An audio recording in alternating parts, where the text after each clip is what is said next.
Untuk acara selanjutnya yaitu paparan seminar hasil dari Saudara F.A. Najih Handres pada Estoknas. Waktu dan tempat kami persilakan.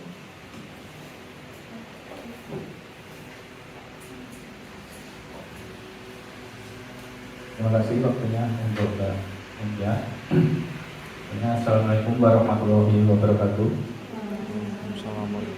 Yang terhormat Dr. Hedi Hayati selaku Mentor dan Kepala Puskesmas Stabilan, yang terhormat Bapak Ahmad Soleh sebagai KPU Puskesmas Stabilan, dan teman-teman yang berbahagia. Terima kasih waktunya.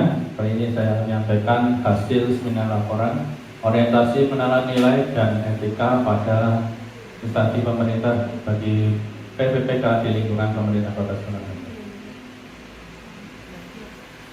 Topik dari saya, nama saya F.A. Najih Handres pada Estoknas, jabatan sebagai perawat ahli pertama, unit kerja Puskesmas Stabilan. Adapun pelaksanaan orientasi yaitu pembukaan yang dilaksanakan pada tanggal 16 Mei 2025 sampai hari ini, yaitu evaluasi pelatihan tanggal 25 sampai dengan 26 Juni 2025. Bab 1 tentang latar belakang, yaitu pegawai pemerintah dengan perjanjian kerja yang baru diangkat wajib mengikuti orientasi. Orientasi bertujuan untuk memperkenalkan nilai-nilai, tugas dan fungsi aparatur sipil negara kepada pegawai pemerintah dengan perjanjian kerja. Orientasi ini penting dilakukan mengingat latar belakang pegawai pemerintah dengan perjanjian kerja yang berasal dari non-aparatur sipil negara tentunya memerlukan pemahaman tentang nilai dan fungsi aparatur sipil negara sebelum terjun ke lingkungan birokrasi pemerintah. Kedua, nilai dan etika pada pemerintah Kota Surakarta.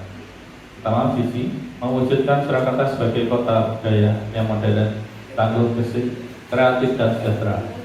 Untuk misinya, meningkatkan kualitas kesehatan masyarakat yang tangguh, memperkuat pertumbuhan ekonomi yang adaptif dan berkelanjutan, mewujudkan tata ruang dan infrastruktur kota yang mendukung kemajuan kebudayaan dan pariwisata, meningkatkan kualitas dan daya saing pemuda masyarakat umum di bidang pendidikan, ekonomi, budaya dan olahraga, mengembangkan tata kelola pemerintahan dan pelayanan publik yang gesit dan kolaboratif berlandaskan semangat gotong royong dan kebinekaan, mewujudkan kemakmuran dan kesejahteraan bersama warga kota yang berkeadilan dan inklusif, mewujudkan daerah yang kondusif dan kerukunan antar umat beragama dalam tata kehidupan bermasyarakat yang saling menghormati. Bab 3, nilai dan etika administrasi. Visinya mewujudkan Surakarta sebagai kota budaya modern, tangguh, gesit dan sejahtera.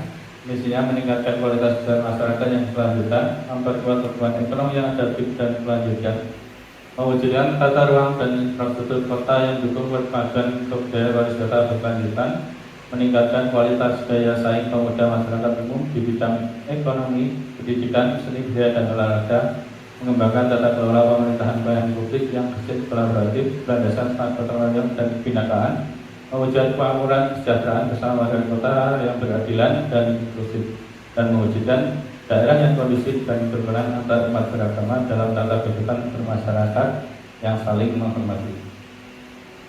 Tujuan Dinas Kesehatan, tujuan umum, meningkatnya kualitas pembangunan kesehatan masyarakat yang berkelanjutan. Tujuan khusus, indeks keluarga sehat atau IKS tercapai, penurunan angka kematian ibu AKI, penurunan angka kematian bayi (KKB). Berikut profil Puskesmas Stabilan. Pusat Kesehatan Masyarakat Stabilan, selainnya disebut Puskesmas Stabilan, merupakan salah satu puskesmas di Kota Surakarta yang memiliki luas wilayah dan 4 wilayah kelurahan binaan, yaitu Kelurahan Stabilan, Kelurahan Ketelan, Kelurahan Keprabuan, dan Kelurahan Lingkungan. Visi dan misi Puskesmas Stabilan. Visinya yaitu menjadi pusat pelayanan kesehatan modern yang berkualitas untuk mewujudkan masyarakat yang sehat, mandiri, tangguh, dan budaya. Misi, memantapkan manajemen tata kelola puskesmas yang profesional, efisien, efektif, dan kolaboratif, meningkatkan pelayanan puskesmas yang bersih, terpadu, dan bermutu dengan mengutamakan keselamatan pasien, mendorong kemandirian masyarakat untuk berperilaku hidup bersih dan sehat sebagai upaya kesehatan komprehensif berkelanjutan. Program kegiatan pendukung visi. Program yang dilakukan untuk mendukung visi yaitu melaksanakan tata nilai kesusahan stabilan yaitu pintar, yaitu profesional, memiliki kemampuan keterampilan, kompetensi dalam memberikan pelayanan kesehatan sesuai prosedur yang ditetapkan berdasarkan standar profesi dan masing-masing jabatan. Inovatif, mencurahkan segala kemampuan diri dalam berpikir dan menciptakan sesuatu yang baru dan modern bagi kesehatan masyarakat dan lingkungan. Tanggap, memberikan respons segera dengan cepat sesuai sumber daya. Adil, memberikan pelayanan tanpa membedakan status pelanggan atau sasaran program. Ramah, bekerja dan melayani dengan 5S. Senyum, salam, sapa, sopan dan santun. Itu tugas pokok dan fungsi atau tupoksi perawatan utama, yaitu melakukan pengkajian perawatan, melakukan kajian keperawatan lanjutan pada individu, melakukan pengkajian keperawatan lanjutan pada keluarga, memberikan konsultasi data pengkajian keperawatan dasar atau lanjut, merumuskan diagnosis perawatan pada individu, membuat prioritas diagnosis perawatan dan masalah perawatan, menyusun rencana tindakan keperawatan pada individu, merumuskan, menetapkan tindakan, menyusun rencana tindakan keperawatan pada keluarga, yaitu merumuskan, menetapkan tindakan, melakukan intervensi perawatan spesifik yang kompleks di area komunitas, melakukan tes feeding, deteksi dini, penemuan kasus baru pada individu, melakukan support kepatuhan terhadap intervensi kesehatan pada individu, melakukan pendidikan kesehatan pada pasien, melakukan stimulasi tumbuh kembang pada individu, mengajarkan teknik kontrol infeksi pada keluarga dengan penyakit menular,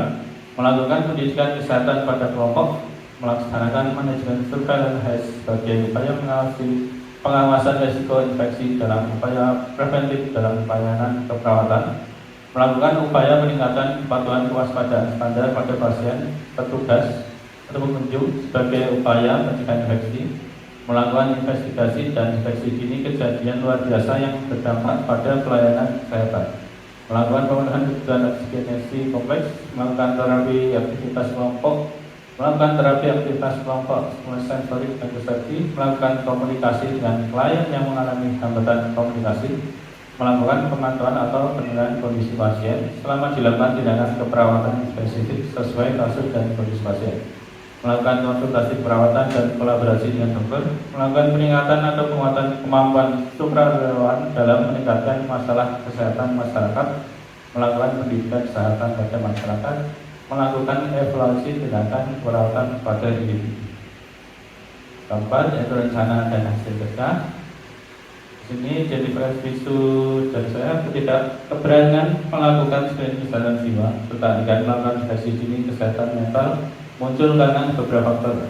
Beberapa faktor diantaranya adalah stigma masyarakat terkait masalah kesehatan mental, kurangnya kesadaran akan pentingnya screening, serta kekhawatiran akan dampak negatif yang mungkin timbul setelah screening.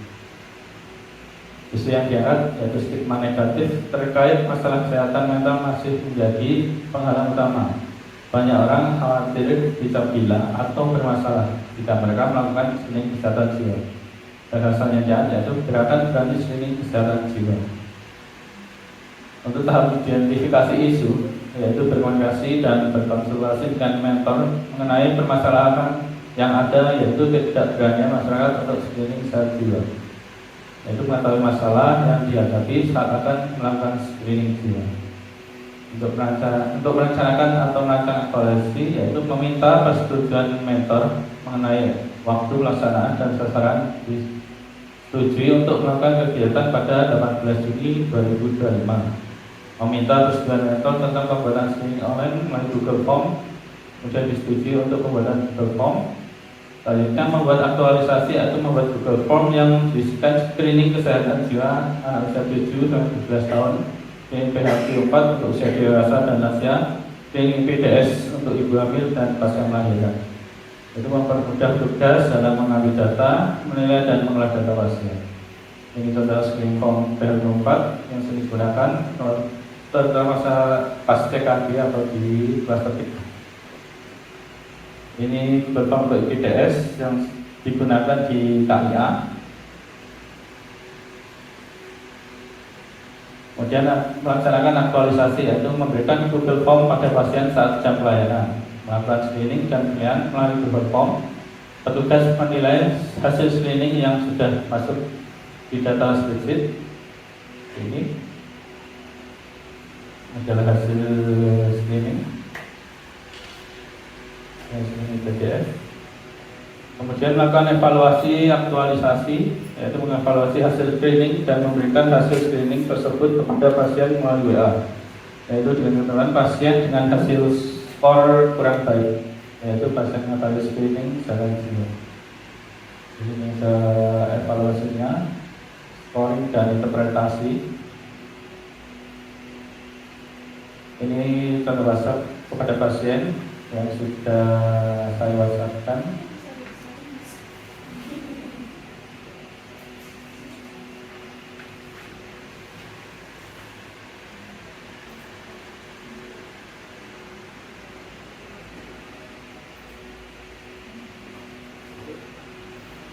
Di sini ada pasien yang mendapatkan skor 9, yaitu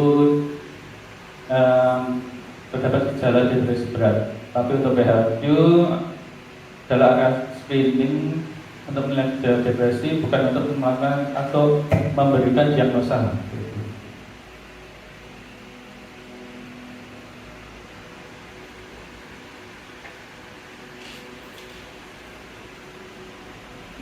Ini rencana kerja menengah di tahun pertama, yaitu memastikan masyarakat usia 7 sampai 17 tahun, usia dewasa dan lansia setelah ibu hamil dan pasca melahirkan, serta ibu balita usia 6 sampai 12 bulan di wilayah kerja Puskesmas Tampilan melakukan screening deteksi dini masalah kesehatan jiwa. Di tahun kedua memberikan KIA berupa leaflet tentang tanda dan gejala depresi. Tahun ketiga memberikan KIA berupa leaflet tentang tanda dan gejala hidup. Tahun keempat memberikan KIA berupa leaflet tentang tanda dan gejala anxiety. Dan di tahun kelima memberikan KIA berupa leaflet tentang tanda dan gejala kegunaan. Terakhir, tahun kelima, yaitu kesimpulan, gerakan screen kesehatan jiwa online merupakan screen mandiri untuk mendeteksi dini masalah kesehatan jiwa seseorang yang diharapkan dapat membantu petugas maupun pasien sendiri untuk mendapatkan penanganan lebih awal, mengacu dari hasil scoring screening PHQ 4 dan IPDS, sehingga pasien bisa ditangani oleh profesional kesehatan. Untuk caranya, diharapkan kegiatan tersebut dapat terrealisasikan sehingga tercapai tujuan, yaitu setiap masyarakat dari usia sekolah, dewasa, lansia, dan ibu hamil setelah pasca melahirkan mau melakukan screening dini masalah kesehatan jiwa. Terima kasih. Saya kembalikan ke Untuk selanjutnya, kami persilakan Ibu Dr. Happy selaku mentor untuk memberikan saran dan masukan. Terima kasih Mas Ivan, berbagi terus. Jadi sedikit masuk. Tadi screenshot itu saya tekan. Ya, itu bisa lakukan saya membantu. Ya, saya sudah disampaikan bahwa ini alat screening untuk menilai gejala, juga untuk memberikan diagnosis. Berikan pasien tidak cemas ya. Kalau tidak, 9 ya. Sudah. Ya. Ini yang di WA, yang depresi ringan, sedang, atau berat, atau semua. Oh, yang di WA kan adalah pasien dengan yang depresi sedang dan berat. Berarti ringannya tidak ya.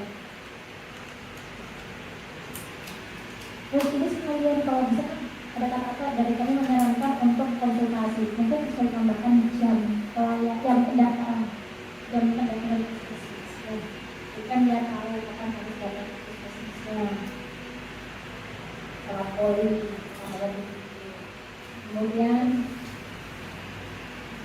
di sini hasilnya dari tanggal 18 sampai 21 itu ternyata yang tidak ada gejala depresi 22, depresi ringan 1 pasien, sedangnya 0, yang cemas 1, depresi berat 1 yang tadi itu ya. Ini nanti ada korelasinya nggak dengan psikolog yang akan datang? Kan dia berat nih di sini.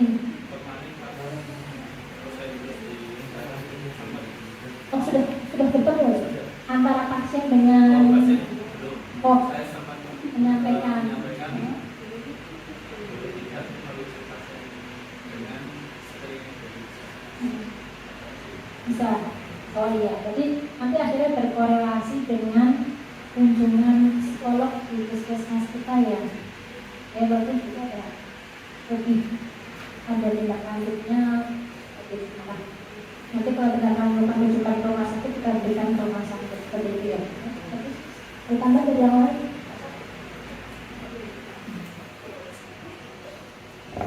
Nah, terima kasih.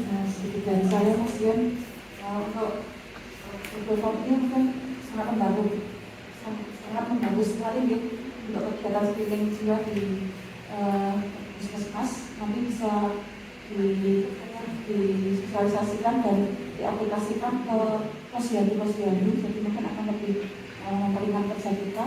Kemudian satu lagi untuk yang usulan saya saja untuk yang tadi penyampaian informasi atau WA untuk hasil screeningnya, kalau bisa tidak hanya pasien yang diinformasikan seperti ini, terutama untuk yang jalannya depresi berat ya. Sebaiknya juga WA-nya ini disampaikan ke keluarga atau pendamping, karena belum tentu si pasien ini akan segera menindaklanjuti atau karena cemas gelisah dan sebagainya. Lebih baik WA-nya juga ke keluarga terdekat. Itu karena siaran pasien. Maksudnya yang serumah itu, karena nanti biar mendampingan. Belum tentu kalau keluarga pasien tentunya langsung saat ketemu dengan lewat WA ya. Soalnya kita takutnya kita kena ke kan ada kode etik menjaga kemasihan pasien. Pasiennya belum tentu mau. Mungkin tidak hasilnya gitu, tapi tidak hasilnya secara harus dengan persetujuan pasien. Kalau pasiennya bersedia, kalau pasiennya nggak mau, jangan. karena kalau gangguan jiwa kan harusnya ada pendampingan dari keluarga. Iya, kita setelah ya memang betul ada pendampingan. Tapi untuk membuka ke keluarga harus dengan persetujuan si pasiennya sendiri. Jadi ini dari hasilnya, tapi nanti untuk pendampingan pada waktu konsultasi ke puskesmasnya untuk didampingi ya. Iya, didampingi. Jadi Nanti datang ke puskesmas. Tapi ada masalah tadi dan menyarankan Anda untuk berkonsultasi langsung ke puskesmas, tambahkan jam buka pendaftaran dan didampingi oleh keluarga. Jadi kita tidak membuka rekam medisnya, ya kan? Sedikit pertanyaan Mas Dian, ini nanti untuk kan setelah di WA itu ada kayak batas waktu nggak, maksudnya follow up-nya kira-kira dalam berapa lama kalau dia tidak melakukan, kan menyarankan Anda untuk berkonsultasi langsung ke puskesmas kehadiran. Nah itu ada batas waktunya nggak, maksudnya kalau ternyata setelah 1 minggu dia nggak datang, itu mau dikunjungi kah atau gimana gitu untuk follow up? Dengan kunjungi Ada komisi kan? Ada BSPD-nya. Berarti setelah 1 minggu ya, 1 minggu terus nanti kunjungan ke rumah. Berarti mungkin nanti ketika kunjungan itu bisa juga untuk inform konsen ke pasiennya, apakah hasil pemeriksaan ini bisa disampaikan ke keluarga atau tidak. Karena mungkin kalau ke keluarga sendiri karena tetap mereka merasa itu agak stigma ya, bagi masyarakat menganggap bahwa mental health ini tuh kayak ada yang bilang penyakit kutukan dan lain-lain. Jadi memang kalau misal 1 minggu ini kan dia masih denial dan lain-lain. Kalau jenengan memang memastikan batas waktunya 1 minggu, kemudian di follow up dengan kunjungan, nanti sekalian saja nanti minta inform konsen pasien, apakah keluarga terdekat yang sekiranya dipercaya itu boleh diberitahu tentang kondisinya untuk pendampingan.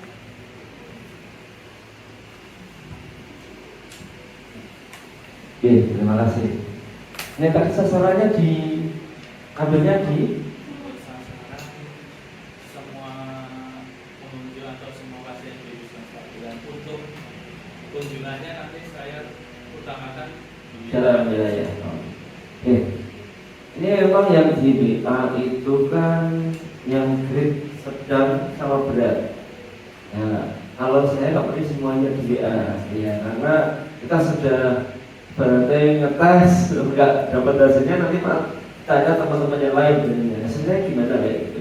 Justru malah yang gejala berat dan sedang ini yang nanti malah ibaratnya malah banyak di situ, karena tiba-tiba disuruh cek hasilnya di WA dengan depresi berat, itu malah langsung down dan saya malah bunuh diri. Ya nanti dipikirkan lagi. Kalau bisa, kalau memang ada hasilnya sedang atau berat, berarti kirimnya WA-nya pas ada jadwal konsultasi. Ya nanti lebih enak. Maksudnya sama kasih hari ini, jadwalnya besok 1, dan nanti kirimnya sore atau malam atau Sabtu pagi. Takutnya kadang kita nggak tahu situasi emosionalnya pasien sih. Kalau jenengan tiba-tiba WA jenengan depresi berat, wah, saya juga ngeri itu. Kalau saya mending malah kalau memang ada depresi berat, WA-nya Pak, hasil sudah keluar, silakan besok ke puskesmas. Khusus yang sedang sama berat itu malah kayak masuk akal. Karena orang pasien sudah sakit, ngisi link, terus malamnya dia bilang depresi berat. Itu ngeri. Ya coba nanti di lagi karena itu juga emosional, kita nggak tahu posisi lagi drop sama dia kayak gitu kan. Ini coba nanti dipikirkan khusus untuk yang berat aja. Kalau yang ringan kan malah ringan kayak gitu, nggak apa-apa di WA, malah itu malah review malah bagus di WA itu. Berarti kan dia berat aku ringan, nggak apa-apa, nanti tak tambah dan sebagainya. Ya, tapi kalau berat sudah sakit, Pak WA sore ini bebas terus diombe, depresi berat deh. Kita nanti sampaikan aja. Gitu ya. Terima kasih.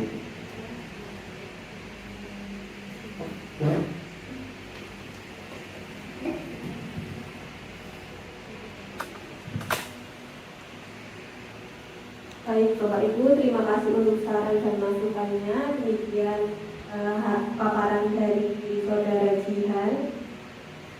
Menginjak acara terakhir yaitu menutup. Marilah kita tutup seminar hasil laporan ini dengan bacaan hamdalah bersama-sama. Kurang dan lebihnya kami mohon maaf. Wassalamualaikum warahmatullahi wabarakatuh.